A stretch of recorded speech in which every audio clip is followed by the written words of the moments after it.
Here we are, Wednesday, for our accountability call with myself and regional consultant Javier Heredia, who is at this very moment driving to the airport on his way to work to fly one of them little airplanes to wherever he's going. Where are you actually going, Javier? Do you know what you're flying? Where you're flying today? Hi, Richard. Yeah, let me correct you and make it clear. It's Captain Javier Heredia, and I don't fly a small jet. I fly an Airbus. Just want to clarify that. Well, me. yeah. Your excuse, sir. I'm actually. I fly to Chicago tonight. Depart at 6:05 p.m. and then we're there for an hour, and then I fly to Denver. So I'll be flying all night. I land in Denver at midnight Denver time. Oh wow. Yeah. Well, make sure you have a nice cup of coffee. We don't want you dozing off. No, I've had 3 espressos. I'm good to go. Excellent. All right. Well, okay. So, love to hear how you've gone on today. I know we've had a couple of good days with successes and appointments made and stuff. And today is Wednesday and a new day. So, how have things gone today? All morning I was just getting things ready. I was at the restaurant in the morning and getting things ready to go on my flight today, and reviewing some procedures and manuals, because that is my full-time career. My primary income right now is being a pilot, so I do have to take care of that. I have to be cognizant of finding that balance between my regular career and building Ambit part-time, but still being conscious and intentional of making my calls, making my lists, and always adding to my list. So as of right now, I have not made any calls, but I texted you so I could have at least my accountability call on the way to the airport, and we can maybe get 1 or 2 invites down. I can listen to them later tonight when I land in Denver. And then when I land in Chicago, I have an hour and 10 minutes between flights. I don't get off the airplane, so I can make 1 invitation or 2 while I'm in that time frame. Okay, yeah, and that's fine. And I guess the coaching opportunity here is that sometimes we have days where what we're committed to get in the way, and we can't make our calls by today. It's 4:43 in the afternoon because Javier's going to be on the airplane this evening, and just sometimes you have a day like that, and that's perfectly fine. And I don't need Javier to come on the call and say to me, I've made calls every day. If there's a day where it hasn't happened because of whatever reason, that's the way it is. And the accountability partner, it's not his job to chastise. It's to say, oh, okay, no problem. So when do you think he'll be able to make up for it? If it became a thing that happened day after day, then that would be a different issue. But for one day, that's fine. Just catch up tonight, like Javier was talking about, or tomorrow. So the coaching opportunity there is for the accountability partner who's on the receiving end of this information. It's not a chastising opportunity. It's an encouraging opportunity. It's okay, all right. Yeah, we all have days like that. It's just is how it is. So it's how we're going to fix it and how we're going to overcome it. But Javier has already talked about that. So that's great. Good deal. No problem. Perfect. Yes. Well, I know I have specifically one individual that I want to tailor an invitation to. It's my friend Darius, but he's a full-time entrepreneur, and he's a friend of mine. So, being myself and being my friend, did we already cover that invitation? I don't remember. No, I don't think we talked about that invitation. Okay. Not according to my notes that I have here. I have full-time entrepreneur. That's all I've got next to his name. Yeah. But it's going to be very similar. That approach is going to be very similar to your approach with Rob. And in fact, in particular, who was the friend? I know. It was Travis, the guy you met at Landmark. You become friends, and the invite was kind of superseded by you being yourself more than anything else. We need to get together and stuff. And I would take a similar approach with Darius. He's a friend of yours. He's a full-time entrepreneur. When was the last time you spoke to him? It was, what day of the week is it today? Today's Wednesday? Yeah. No, either Monday or Sunday. I actually saw him. Have you ever kind of talked about business before? Yeah. He actually, we talked a little bit about the restaurant Social Pie and how me being nervous or anxious, I have different triggers, but I have different definitions of how that anchor point makes me do things. Instead of being, so he's a little coaching when it came to business, and he gave me some pointers and stuff like that because he has a business himself. So, how old is he? How old is he? Yeah, my age, I think 38, 37, something like that. All right. So I mean, based upon how we've invited before, how would you think you would want to, and at the same time feel most comfortable inviting Darius to take a look at the business? Well, I would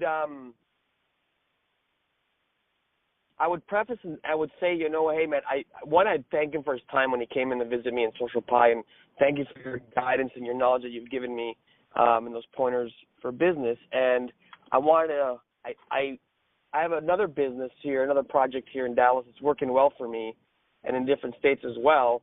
And I want to sit down with you and discuss it. It might be an option for you. It might not. I don't know. But you being an entrepreneur, that's where I get kind of stuck. Do I ask him if he likes residual income, or I'm like, hey, because I want to have that posture, but at the same time, I don't want to have him walk all over me. Yeah, and you also don't want to sound tacky. You don't want to sound like an infomercial ad. You're mates, right? And so, by all means, I would say, hey, Darius, listen, I'm in a bit of a hurry right now. I've got the lunchtime rush coming up, or whatever it is you're doing. Or if you're calling tonight, you're just about to, take off on the plane or whatever. I'd say, listen, we met last weekend. I've been meaning to give you a call for the last couple of days because, we talk about the restaurant, this sort of stuff. But like you, I have a couple of businesses that I work, and there's one in particular I want to talk to you about that's going really, really well for me in the DFW area. And here's the deal. I want to talk to you for a couple of reasons. Number one, dude, it may be something you want to do. It's working really, really well for me. But even if it's not, and that's perfectly fine, with your level of experience of entrepreneurship, I just think it'd be really good for you to know what I'm doing, to either refer me to folks or give me some more advice or whatever. Either way is cool with me. But what are you doing on Wednesday at 4? Come in, let me buy you some pizza, take a look at what I'm doing, and let's move on from there. So I would be very positive. I wouldn't start talking about, do you like residual income and stuff. It just sounds a little tacky to me. It doesn't sound like... And I'm going to write this down, but I can't right now because I'm driving. But as soon as I listen to it, I'm going to write it down, because those are just some, like I said, I'm going to write down just bullet points of what you just said. Yeah, because you heard me say it, and that is exactly what I would say. If it's a mate of mine, that's exactly how I would do it. I'd still be in a hurry, but I wouldn't necessarily go into too much into my why, because we know each other so well. Yeah, he already knows it. Right, exactly. So you don't need to repeat it.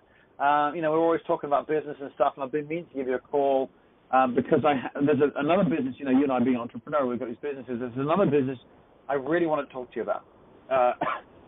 This is going really well for me in the DFW area. So you're using points 1 and 3 there. You got the being in a hurry and salting the oats, creating the hook. This is going really well for me. And Darius, to be quite frank, and this is where I'd go straight for it, I'd say a couple of reasons why I want you to see it. First of all, you're entrepreneurial. Dude, you like what I'm doing. And as a friend, I need to let you know what I'm doing. It's working really well for me. And again, it may work for you too. But dude, even if it doesn't, that's perfectly fine. Again, you being an entrepreneur and knowing as well as I do, it's all about creating awareness and creating networking and taking advice from our friends and fellow business people. I just, appreciate, you knowing what I'm doing so you can refer me, give some advice on what you think I'm doing. Come in as I say, on Wednesday at 4. Let me buy you some pizza, and let's have a chat and let me know what you think. It may not be your cup of tea, that's fine. Oh, well, I wouldn't know. That last part I wouldn't do. I just go for the close, get him in. Got it. That's how I would do it. Very friendly. Again, remember, point 6 overrides all the other 5. Be yourself. And with you and Darius being the same age, both being entrepreneurs, both being friends, him knowing your why, that's how I would talk about it. Anything that is infomercially or do you like, that's tacky and not what a friend would say to another friend. Right. So that's how I would do that invite. Yeah, I 100% agree with you. This is great because I get your perspective, and there's just 2 or 3 little insights that change my matter of seeing the invitation, right? Because you're nervous, B, you want to be yourself, but you're nervous, and you want to make an invitation. You don't want to sound like a moron, mm-hmm. and you end up being salesy and infomercially. It's not even a word. Yeah. But writing it down helps. Exactly, and you just want to avoid throwing in, dead language. Financial freedom and stuff like that is good when you're up on stage and presenting, but face to face as friends, kind of weird language. It just feels weird. And just remember in the back of your head when you're writing your invites, I only need 3. Yeah. And I'm not emotionally attached to any decision as to whether someone's going to look at the business or not. I hope they do. But I'm not emotionally attached to him not looking. If he doesn't want to look, then he's an idiot, but, that's up to him. That's perfectly fine. If you're not emotionally attached, it's really easy. I've just spent a couple of hours with one of my downline, who's one of my people I'm working with every day, and we've been talking about this, and she's really nailed this casual but intentional, natural invite that does the job of conveying the message, being in a hurry, keeping it relaxed because of the point 4 of, listen, it may or may not be your thing, but staying intentional about making sure the time is set. It's a really good balance.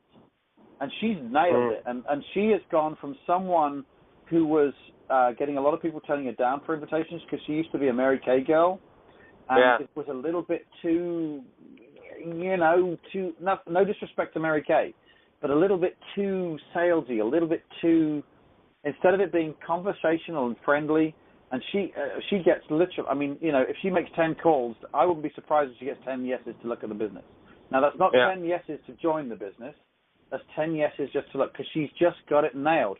And you and I have been friends for a long time, and you and I are closer than most consultants. So I get to hear the way you're doing your business, and you're extremely well trained. You're extremely well exposed to lots of different ideas, from things like Landmark, from things like Tony Robbins and Eric Worre and this type of thing.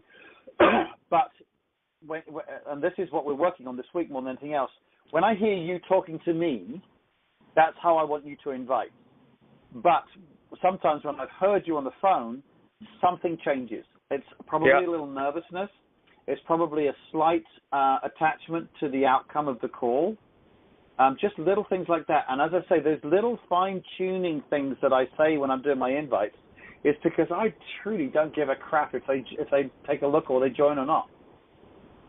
And if you can get that and get that language, then you, my friend, will be one of the best consultants that's out there, because you're hardworking, you're a genuine guy, and I don't know why I'm being so nice to you, because I really don't like that much. I don't either.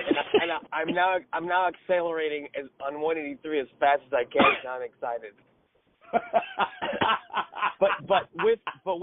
But in all honesty, with that said, Chris Brooks came by my restaurant yesterday, and we were talking. I said, when people say just borrow somebody's posture, you're going, how do I borrow your posture? How do I borrow the posture of an EC, of an NC, who's a Comma Club member? How do I borrow that posture? And I believe, for me, is doing this accountability call with somebody who has more experience and gives me those small distinctions and writes those key words down, right? I literally write down the invitation, and if it means I have to read by it with time, I'll begin to condition myself, and the posture will automatically come by the language you use, because I believe language is, you ready for this one, Richard?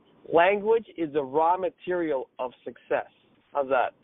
Ooh. Is that yours? Right? No, it's not. I wish it was mine.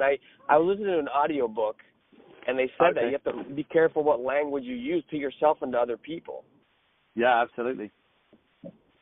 Well, that's interesting. Yeah, I don't know how to borrow someone else's posture either, I have to say. I mean, it's to me, and I get, Chris is a great guy. He's one of the best trainers that's out there, but sometimes phrases like that come across as just a platitude. Borrow someone else's posture is, I don't know what that means. It's like persistent and consistent effort over time. It can be, you have to be careful it doesn't wander into a platitude. And so I think specifics is the answer. Like, because on this call, we're putting together the perfect invite for Darius. I know, we know your relationship. It's a friendly thing. I can give you the wording. So it's more like a fake it till you make it than borrowing someone else's posture. I can tell you as much as possible not to be attached to the outcome.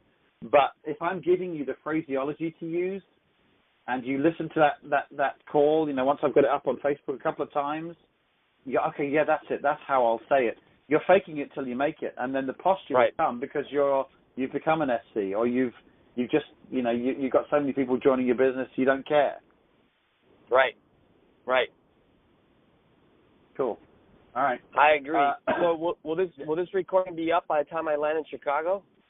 Yes. I'll once I'm done, I don't have anything to do until later on this evening. I've got all my other accountability calls that I'll be doing with my team. But I've got an hour or so to get it edited and up on Facebook for you. Okay.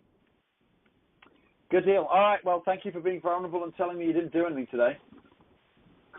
You're welcome. I don't feel good about it, but you're welcome. I understand, but it is. It's one of those things. It just is the way it is, and you're going to make up for it. And tonight's another night, and tomorrow will be another day. So we'll be fine. We'll be perfectly good. All right, my friend. Was there anything else you needed to chat about? No. That's it. Well, fly safe, my friend. Thank you very much. And take care of all of those passengers. Absolutely. I will do. I'll say hi to Chicago for you. Yeah, can you actually, at the end of this call, can you give me a little, we're just coming into land, you're captain, you're just coming to Chicago. What would you say to the passengers? Say it to the people on the call. Let me throw you under the bus. What would you say? Okay. Ladies and gentlemen from the flight deck, we've initiated our final descent in the airport of Chicago. Should be landing in about 30 to 35 more minutes. Latest weather conditions being reported at the airport. Winds out of the south-southeast. 10 to 50 miles per hour. Skies are partly cloudy. Temperature nice and chilly, 32 degrees Fahrenheit. In a few more minutes, the fasten seatbelt sign will be coming back on. At that moment, I do ask you to remain seated with your seatbelts fastened until this aircraft has come to a complete stop and I've pulled in safely at the gate. I want to take one moment again to thank you for flying with us. It's been my pleasure and our pleasure as a crew to serve you on board Spirit Airlines, and hope to see you once again on another flight. Have a good afternoon. Man, that's almost real. It's almost like you're a real captain. I know. It sounds like you're a real pilot. But it's unconscious. It's. I think it's going to be no different than invitations when it comes to ambit. You do it so often that it comes out. You don't have to think about what you're going to say. You just say it, and it's automatic.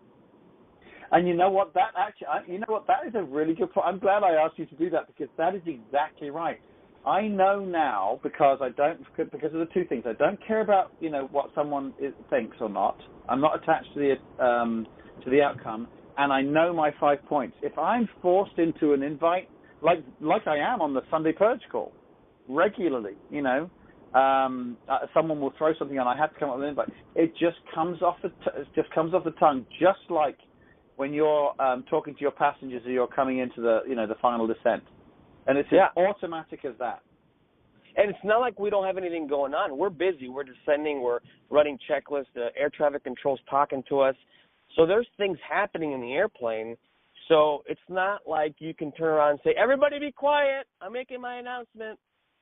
Right? you have the airplane. You can't just stop the airplane. You can't pull over. So you're flying the airplane. You're talking on the radio. You have a bunch of things going on, and you have to. It's already ingrained in you, and your subconscious just comes out. What a great accidental analogy that is absolutely perfect. Right? Because that's exactly, you know, you're going to land that plane safely. You're not attached to the outcome of your landing. You know. Well, a little bit. I want to make sure I'm a little attached because I want to make sure that we land. And I want. Well, I guess there is that. But my point I was saying is, you know, you're going to land perfectly. But yeah, you are emotionally attached to whether it's going to be successful or not. Right. I should look over to the first officer with a really wide eyes and say, "Hey, we're going to land, huh? We're landing." Oh, you're making me really nervous right now. Oh my God, that is so funny. But what a great analogy. That was really good. Thanks for the. As I say, you sounded like a proper pilot, and it was great. And again, it came out of your mouth perfectly, and that'll be exactly the same with your invites as you're doing that. You'll just get so well practiced at it. But right. I'll let you get going because I know you got to go pick up some food for the night and stuff. So great to chat, my friend, and hopefully you have some success tonight. Drop me a text if you have any success on your calls tonight. But I'll chat to you again tomorrow, and we'll be on the call for everybody again tomorrow. Sounds great. Thanks, Richard. Hey, anytime, my friend. Speak to you soon. Bye-bye.